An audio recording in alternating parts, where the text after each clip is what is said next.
Hey, welcome back to my channel. Are you struggling to find ideas on what you should paint that in the end you're just sitting there in front of your blank page feeling totally paralyzed? Don't worry, in this video we're going to dig deep to the core problem to really find out and understand what is that it's holding you back. Now, instead of just giving you ideas on how to fill a blank page, I really wanted to focus on the core issue today because I feel like sometimes it's really important to pause, step back, and really reevaluate everything to really find out what is going on. Now, if you think about it, art is not only just a tool to create something that hasn't been there before, that is personal to us, but it's also a tool to communicate. Also, with art, we can connect with others and feel a sense of belonging. And I feel like sometimes we get caught up with just creating, looking at what others do, just waiting for someone to tell us what to paint because we ran out of ideas. And this brings me to the first problem that I feel like it's one of the most important things, and we tend to forget about that. And that's really asking ourselves, why are we actually doing what we're doing? Even when we do what we love doing, sometimes because of all the stress and all the distractions and focusing on wrong things, we kind of lose sight the purpose of everything that you're doing. And the same goes for art. What is the meaning and purpose of your art? How do you want to make others feel? What is it that you want to actually say or share with the world with your art? I personally feel uninspired whenever I feel like I don't relate to what I'm doing.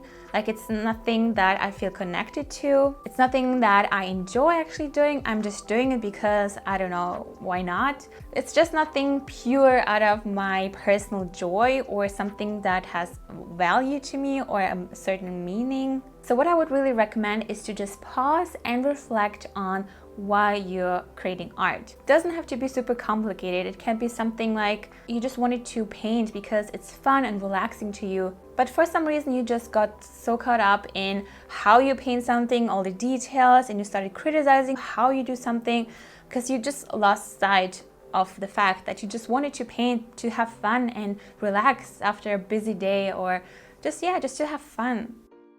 And another reason why you feel super stuck and very paralyzed to paint something that you don't have any ideas what to do is because you have high expectations. Not only from your work, but also from yourself. You might be afraid that what you want to create won't look as good as in your head, or you might have created something super amazing, super beautiful that everyone loved, and now you feel the pressure to create something exactly as great or something even better because now others expect that from you, or you expect that from yourself because now you have the standards and the expectations to create something that is amazing. And at the same time, you might be afraid that your next work will look even worse than your previous work, and now you don't want to face the fact that maybe you will screw it up, maybe it won't look good. And then you might start thinking that maybe I'm not as good as I thought, maybe I'm not talented enough. It's like trying to avoid to deal with that and having those problems and issues and thoughts in your head. You could think about this quote, and that's, having a bad day doesn't mean having a bad life. And this means just because you created something that doesn't look good in your eyes, doesn't mean that you're not capable of creating something amazing in the future. It just means that this particular idea or this painting didn't turn out as you expected it. But you can always figure out why. Which leads me to another point, and that's worrying about what others might say about your art. And I totally get it. It's in our nature to seek some kind of feedback or validation from others. It's just who we are. And the more personal the work is, or the things that we do or create, the more hurtful it is when others don't really like it. They say it's ugly, it's stupid, and that you completely are wasting your time. But if you think about it, have you ever tried to convince your grandmother or grandfather how amazing Beyonce is, or maybe BTS? Were they totally fans after you mentioned them or showed them to them? I don't think so. And this only means that we are all different. We all have different tastes, things that we like, things we believe in, and that's totally fine. Just because someone doesn't like Beyonce, and I mean, I don't know why you wouldn't, but okay. And just because someone doesn't like your art or things that you're doing, doesn't mean that your art is bad or that the things you do are stupid.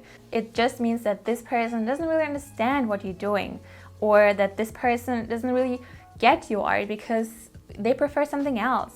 So instead of seeking approval from anyone, I would rather want you to focus on your own skills, on things you want to express with your art, and really focusing on making yourself proud and creating something that really makes you happy. Well, you might say that, but my art doesn't look good. I'm never happy with it, and I feel like it doesn't turn out the way I want it. It could be better. Everyone's better than me, and I don't know, maybe I'm just untalented because it's just not working for me. And this brings me to the next reason why you might feel stuck. And that's because you're always unsatisfied with what you create because you're constantly comparing yourself to others. You might start painting or drawing or creating something and you're immediately unsatisfied with your art. You start questioning yourself, your abilities, and you just feel like you're not talented enough. And in the end, you just stop painting altogether. First and foremost, I want to say that there are so many different art styles, so many people with different skill levels that it's complete waste of time and energy to compare yourself to others. I think it's really important to accept the skill level you are at the moment because it's totally okay. The same goes to where you are in your life right now. You might feel like you're behind everyone else, but that's okay. You don't have to be as quick or as good as someone else. Everyone is on their own path and everyone progresses according to their own speed. It's just like with video games, you sometimes reach a level where you're completely stuck. You try and try, but you fail and fail, and at some point you figure it out and you move forward and you finish the game. As I always say, art is a process and you're not failing, you're growing. So sometimes the problem could be that you judge the painting too early. Maybe it's too early in the stage, you're not finished yet, you should just keep working on it. And if you still hit the point where you don't feel happy with what you created because something just looks off or weird, or you discover that you completely don't know how to draw hands, this moment just means that you just need to find a way to overcome this. And not necessarily hide the hands behind the body or I don't know where. It's just really accepting the fact that, okay, I don't know how to draw hands. Let me focus on practicing that. So next time when I draw something, my hands will look better.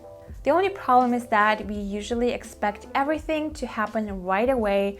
We want everything super quick and as quick as possible because we simply totally unlearn how to be patient. I think there's this misconception that you absolutely have to have talent to be good at something, and at some degree it can help you to learn something faster, but at the end of the day, everyone still needs a lot of practice to be good at anything. And if you want to be good at something, you need to put time and effort and be patient with that. And because we live in a world where we completely unlearn to be patient because we can have everything super instantly, we also forget that things take time and effort actually. If you think about it, back in the days, we didn't have internet. We had to actually write letters using our hands, paper, and a pen. We couldn't just Google anything. We actually had to go to a library and dig ourselves through everything to find what we need. And it took years and a lot of trial and errors and effort and a lot of people to get us to the place we are right now. And without those mistakes and without all this trial and errors, we wouldn't be here. So this goes to art as well. You just need to create lots of art, create mistakes, which are not mistakes, they're just stepping stones for you to improve and figure out how to move forward. They only make you stronger in a way. I always talk about fleshing out your ideas onto paper to really find the pure gem that is meant to be your great idea. And that's totally true. You just have to create lots of art to figure out what works and what doesn't work. And if you put the time and effort and you practice, and it doesn't have to be like hours or days or weeks, even just a few retries, you will already see a huge improvement. And the only person you should compare yourself is really yourself. And if you compare your old art with your current art, you will probably see a huge difference already. Another problem you might have is that you simply just don't want to ruin your sketchbook, your art supplies, and I totally get that. Art supplies are expensive and it's an investment. And I totally understand this feeling that you just don't want to ruin your sketchbook with your ugly art. But if you think about it, how are you supposed to improve otherwise if you don't practice somewhere? And you don't have to get the most expensive sketchbook to practice. You can just use printer paper to really practice sketching. And if you want to invest in good watercolor paper, but you're afraid to waste it, you can get a big sheet of watercolor paper and then cut it to size so you have small sections, and then you can use those to practice. You not only practice in those little areas, I feel like then you feel not overwhelmed, but also you don't feel like you're wasting anything. I also created this small book that you can download totally for free. The link will be in the description box down below. In this book, I will talk about all the things in more detail and also share my personal stories, how I overcame certain things that really helped me grow as a person. And I really hope this can be something that you can go back to and really remind yourself why you're doing what you're doing. Now you might think, are there any specific things that you can do to start filling your blank page to really just get your creative juices flowing? And the answer is yes. So make sure you subscribe to this channel and have your notification bell on, because in my next video I will share some tips and tricks how to spark your creativity, excitement, and how to find ideas on what to paint. And for now, to feel inspired, you can check out the videos right here. I really hope it was helpful. Thank you so much for watching. Have a wonderful day, and I will see you in my next video. Bye!